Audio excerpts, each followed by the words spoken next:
Also, granted, I don't think she has heard the stories of like dowry negotiations and how much people usually end up paying in some way, shape, or form if you try to equate it to money. I don't think that many people actually do sit down and have discussions like that and sort of try to gauge where bride price is at. Mostly because a lot of people never really understand bride price or have to think about bride price unless they are getting married, and more so, they are the men that.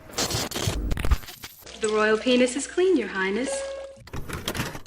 Welcome to the Breakdown Podcast, where I talk about love, sex, and relationships from a guy's perspective, as well as a bunch of other guy shit. The man on the mic is a man who might find it hard to breathe if you've got that asthma.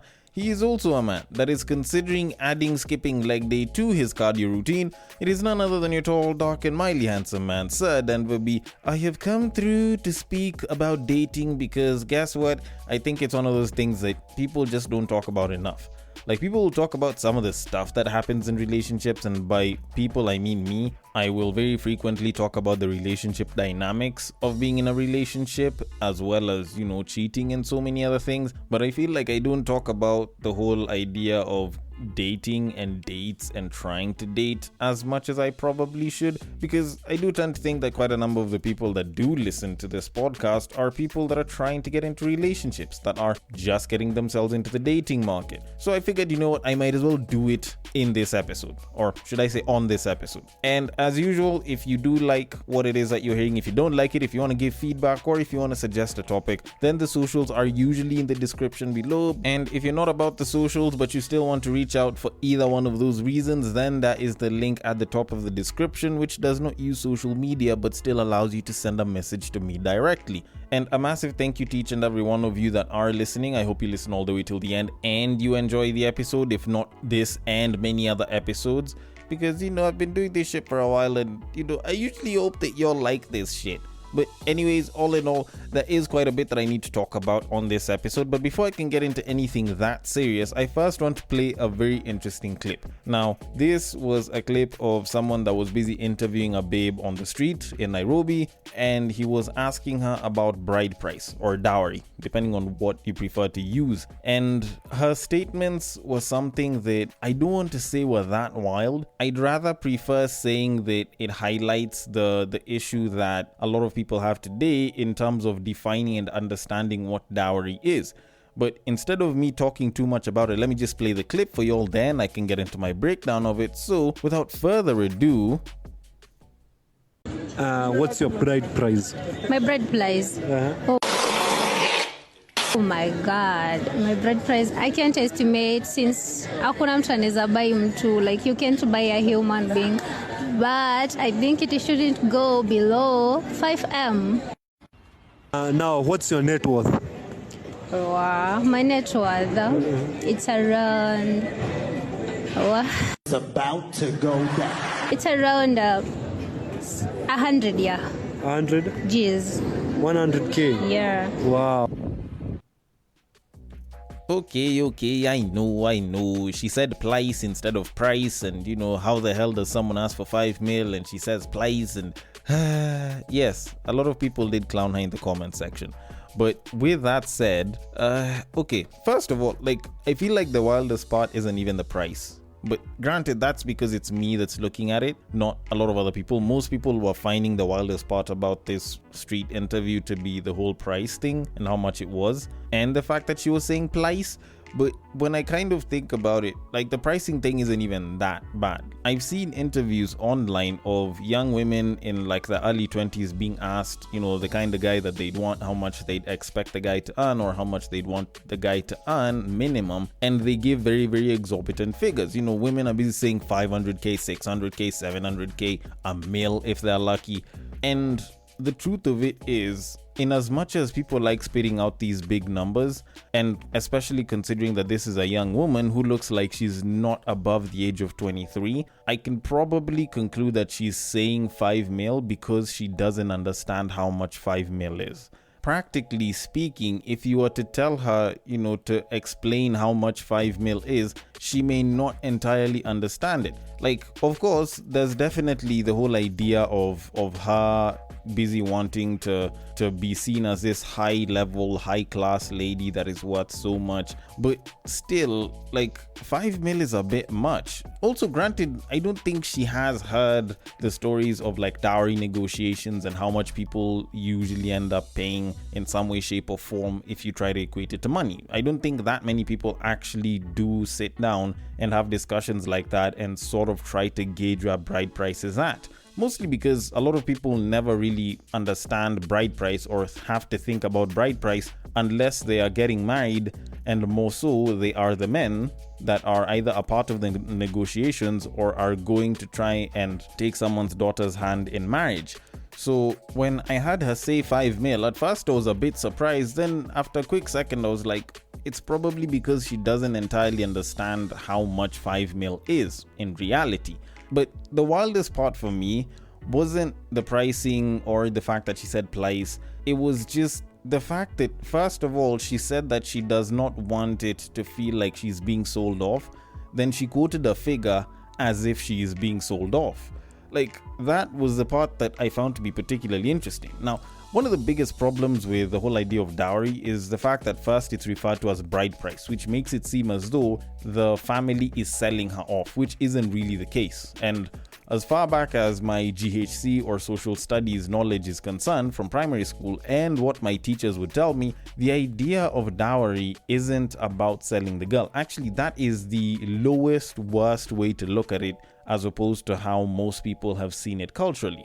Because when you look at the concept of dowry, the main idea behind it is an expression of gratitude to that family for raising that child to be the good, upstanding sort of person that she is. Then secondly, it's sort of like a way to, I don't want to say make them whole, because you don't want to equate a human life to cows and goats and shit, but essentially it is kind of like that, in that you are taking this child, you're taking the daughter of someone from their family and integrating her into yours. So she's supposed to be quote unquote no longer a part of that family. She's now a part of the man's family that is busy trying to negotiate the bride price. So essentially the bride price is supposed to cover the void that has been left by her leaving. So that's also what it's for, to some degree. So when you see or hear about people that are trying to negotiate high bride prices, or women that are busy talking about how high their bride price should be, for the most part it's like they're trying to establish a certain amount of value to themselves, which almost makes it seem like a form of slave trade, but in like a fancier, more higher class way or cultural way, which isn't really the case. And yes, the unfortunate reality is that there's a lot of people who have chosen to profit off of bride price. That is true. But at the same time, people have also profited from weddings and funerals. Does it mean that all of those have a monetary aspect to it? No, there is culture in it. It's just, I think most people are unaware of why people practice dowry and have bride price and all, and they end up trying to slap on whatever understanding they have based off of the little knowledge that they have or lack. But then again, I might be wrong about some or all of it, so I would love your feedback on it. But for now, I am going to leave it at that and move it on to our main topic of this episode. Now, if you've ever noticed, especially in today's day and age, a lot of times whenever people are talking about dating and getting into the dating market, people usually talk about how annoying and how frustrating and how tough it is for a lot of people, and dating is so bad, options are so pathetic, blah blah blah. But more often than not, you actually realize, if you listen to a bunch of these stories, that the experience of dating can vary quite a bit when you go across gender lines. And the interesting part about it is women will complain about how bad the dating market is, but when you look at it from a guy's side, you probably might look at the women's side and figure that it feels like a bit more of a cakewalk. Now, normally women would be like, oh, you don't know how much tougher it is for us, blah blah blah, of which, there are aspects of their lives in dating that are actually quite tough, but I don't think they realize how tough it is from a guy's perspective. And the biggest proof of this was a woman who posted a video online on both TikTok and IG, busy talking about her dating online as a guy, and how she originally thought that a lot of guys usually just mess up and a lot of guys fumble in the dating market online, and if she was managing a guy's account, she'd probably do a much better job. Now, I don't want to give too much into the video, so I'm just gonna play the audio clip from that video and then I can get into my thoughts on it. So, without further ado, so one of my guy friends gave me permission to make a Hinge account for him because I was telling him how easy dating is with dating apps, and he was telling me that it's incredibly difficult. And I was like, Pete, you must be doing something wrong. And he gave me permission to create an account for him and just run the account. I've been a virtual boy for 3 days, and I've never felt this bad about myself. I feel like a freaking loser trying to get these girls to like me. And I'm starting to hate women because I'm like, when I say I mean Pete, because that's the account I'm using. Pete's about a 6. But I'm so desperate, I'm liking the 2s and the 3s, and even they won't like me back, Pete, which is a 6. So what level of delusion has entered women's heads? Like, what is going on? It is so difficult dating as a boy. I hate it. I'm on day 3 of being a boy, and I hate women, and I'm more depressed than ever. it's actually pretty interesting when you listen to a woman busy talking about how she now hates women, and that's just from her online dating experience as a guy. And you think about it, guys go through so many other facets of their lives and they go through so many other experiences in other places, and you think that at least some of them wouldn't turn into red pillars or black pill dudes or incels as a result of it. If anything, I think this actually also illuminates the fact that some of these communities that guys have that seem particularly toxic exist because of the experiences that they have with women. But anyways, that's besides the point. That's actually not something I wanted to talk about. First of all, and this is mostly on a lighter note, one of the things that I think I noticed in the comments quite a bit was the fact that guys were like, yo, how is it that you just out your friend and rate him as a 6? Now the whole world knows that he's a 6. Now, of course, granted, it's not like his face was plastered up and she showed the account or anything, but rating your friend at a 6, it seems a little bit sad, to be honest. Now, granted, don't get me wrong, I think people overestimate themselves, and a lot of times people forget that being average is being a 5, so a 6 is a little above average. So when they're busy saying that they're average and they're rating themselves at a 7 or a 7.5, that is proper above average, which means that a lot of people have a much higher regard of themselves when it comes to looks, as opposed to what might actually be the case in reality. And you don't really notice this better than when you actually have a woman ask a guy to rate her and he rates her as a 6. The moment the baby is rated as a 6 or a 5, which is average, which isn't bad, let's be very honest, you suddenly see them lose their shits and they're like, oh, that's your opinion. I think of myself as a 10. Oh, even though I may not be the finest, I don't think I'm ugly. Shorty, 2s and 3s are gonna be there, 1s are gonna be there, 4s are gonna be there, 5s are gonna be there. People like to treat it as though a 5 is ugly, a 4 or 5 is ugly, and then the midpoint is 7, which isn't really the case.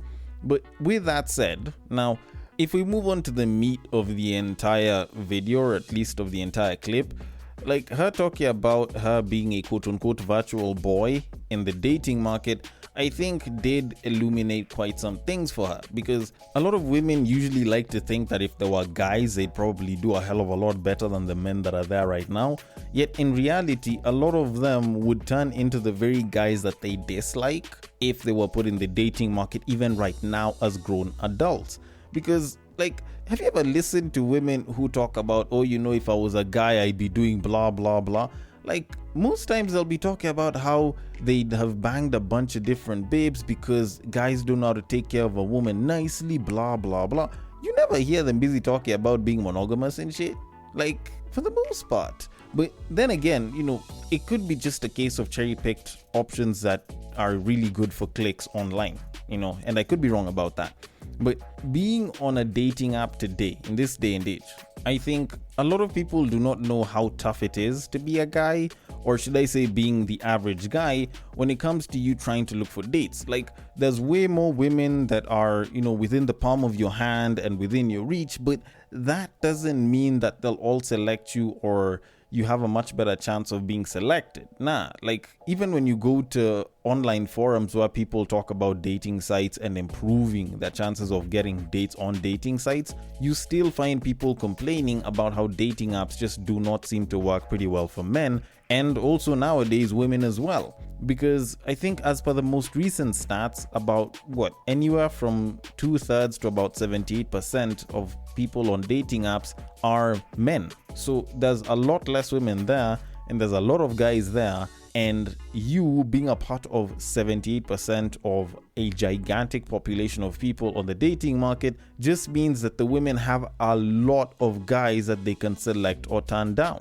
And I've seen this happen in real life, where in at least 2 occasions where I've sat next to women, they've opened up Tinder and they've played it almost like Candy Crush, where it's literally them spending about half a second looking at a guy. On average, it's about half a second, and they're busy swiping left, swiping left, swiping left, maybe 1 or 2 right swipes here and there, but it's just them swiping left, and it's super, super quick. As opposed to guys that would probably take their time, look at a babe's features, look through a bunch of other photos of the same babe, and read their bios and shit. Like, women are just swiping through guys because there's such a huge selection of guys that they can just turn down the ones that they don't like. And the interesting part is this woman actually spoke about even trying to like and reach out to 2s and 3s, so women that aren't even that good looking. And because the number of women on these dating apps is so tiny, they are still trying to select the highest tier guy because they have so many options that they can turn down ugly, they can turn down average, and go for the ones that are right at the top. Which means that for the vast majority of guys, it's an absolutely shit experience. But for a lot of women, their version of a shit experience is a guy that's just trying to be casual, a guy that isn't looking for anything serious, or a guy that's being creepy, a little sus, has 0 riz, or just overall does not know how to communicate properly in the way they like or in a particularly good way. That's what poor online dating experience is for a lot of women. And even when you go offline, like when you go to the real world, you find that for a lot of women, their bad experience in terms of the dating market isn't even a case of them having to reach out to all the good-looking guys. It's the good-looking guys are the players. A lot of guys want casual sex. A lot of guys have very wild demands that they don't want. A lot of guys want to bang after the first date, or are always just trying to bang you, but they're not trying to build something real solid. Or a lot of guys don't seem to be very serious. But with guys, it's a vastly different world where for us, we are trying to approach women. We are trying to show that we are of value. We are trying to interact with these women and find something that is good for the both of us. We are paying for dates. We're expected to pay for dates or to take babes out on drinks. We are also expected to perform well in the bedroom if we manage to get that far. And most of the time, even before you get to the point of even dates, like just approaching women and talking to them has become so much harder because nowadays a random stranger approaching you, and more so this is a random stranger approaching a woman, all of a sudden they're on the defensive, and if they don't like you, they can easily call you a creep. They can easily disrespect you. They can easily put you on blast because they feel like you are very inappropriate with them, yet probably you're just trying to shoot some very flirtatious riz. So at the end of it, it just becomes very, very tough for us guys to reach out and try and date in the dating market today, because you really want to go and make that move and you really hope that it's successful, as is with every single instance of you trying to shoot your shot. But at the same time, the consequences of failing start from you just being told no to it being turned into you having reputational damage, because this person will probably make you feel like shit later on, or they'll make you feel like shit at that point in time, or they'll just continue to badmouth you or speak ill of you because you decided to try and hit on them because you guys work in the same company. She suddenly felt like it was sexual harassment, and someone can lose their job that way. Now, of course, at least in this part of the world, you probably wouldn't hear that happen as much in Nairobi, where someone got fired because he tried hitting on a babe and she went and reported him for sexual harassment. But in other parts of the world, that is something that could be very prominent. Or you trying to express interest in a babe suddenly turns into sexual harassment because she's not interested in you. Like, you'll hear stories like that happening from time to time. So to be quite honest, a lot of guys nowadays are finding it so hard to navigate dating, navigate trying to shoot that shot at a babe. So a lot of us have actually gotten to a point where it's more about referrals. Like I know in Nairobi, it's very, very big on referrals, where it's like you're interested in this babe, and because you checked out her IG and you saw that you have mutual friends, you now use those mutual friends to get you in a position where you can now start interacting with this person. Or you can slide into DMs, and the fact that you guys have mutual friends is what will probably qualify you to actually have a conversation with this person. Because there's a lot of times when you'll hear instances of women saying that they were being DM'd by a random guy, and for them, like, the guy is busy trying to shoot shots, but for her, she was just like, ew, what the hell are you saying to me? And as a result, a lot of guys now, it's like we are shooting our shots and we do not know how bad the damage can go, because nowadays people take screenshots. But at the same time, we're expected to be the ones shooting shots, because 9 times out of 10, women will want to be approached as opposed to them being the ones to approach. So at that point in time, it's like, how are we supposed to know when to approach you? Because if we approach you and you don't want to be approached, it just really, really sucks for us. But if we don't approach and you want to be approached, suddenly it's like, oh, you should have shot your shot at me. You would have probably had a chance. And at this point, this is where I actually start telling a lot of women, by the way, it's okay to shoot your shot. And it's not about, it's 2024, so women can shoot their shot at guys, it's perfectly okay. No, it's not even about that. It's just the fact that you want something, go ahead and get it. Go and put yourself out there. Like, if anything, I feel like it's even easier for women to shoot their shots at guys than it is for guys to shoot their shots at women. Mainly because a lot of times, and this is something that you can check with just about any guy, when a woman starts shooting a shot at a guy, the guy will instinctively make it easier for her, especially if they like each other. Because a lot of guys know how tough it is to shoot their shot at a babe. A lot of guys know how tough it is to approach someone and start talking to them. So because they already know it's tough, and they may probably even notice how nervous you are, they'll make it easier for you by making stuff easier. If you're making jokes at them, they'll take it and they'll use it to build up on other jokes. And you guys can have a very nice, cordial conversation with dude, because dude already knows what it is that you want, or has a pretty good idea of what it is that you want. And if they're interested in you, they'll just make it easy for you. Kid you the hell not. And if you want a raunchy statistic to make you feel even better as a woman, so that you can go and shoot your shot with a guy that you like, if a woman goes to a random guy and simply says, "Hi, I want to have sex with you," they have a 70% chance that the guy will say yes. Like, this is actually statistically proven. So for what it's worth, I think more women should probably be shooting their shots. Otherwise, we probably will continue having people in the dating market that are just messing shit up, and a lot of the good potential that are out there will continue to hold back and continue to sit back due to them being scared, because they do not want to mess it up. And the women, or even the men that are waiting to be approached by someone who won't mess it up, will continue encountering a lot of these people that mess shit up. So to kind of conclude all of this, ladies, I think it's time y'all started shooting your shots a little bit more. I know someone's gonna come out and be like, oh, it's a red flag, blah, blah, blah. But instead of even shooting your shot, you don't necessarily have to do it directly. You can do it indirectly by leaving yourself a little bit more open, so that the guy can approach, so that the guy can come talk to you, or so that the two of you can have more moments where you can interact together, so that you can start getting a little bit closer. Otherwise, if you continue sitting back waiting for a guy to come and shoot that shot at you, I kid you the hell not, some of y'all will end up sleeping in bed with your pussies right next to other actual pussies.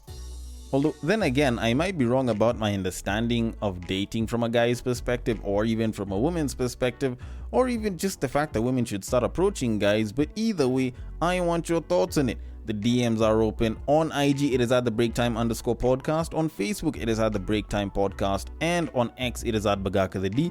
Thank you so much for listening all the way till the end, and I will catch you guys on the next break. But what I believe is that if you put a pastor and a prostitute in one room, one is likely to convert the other.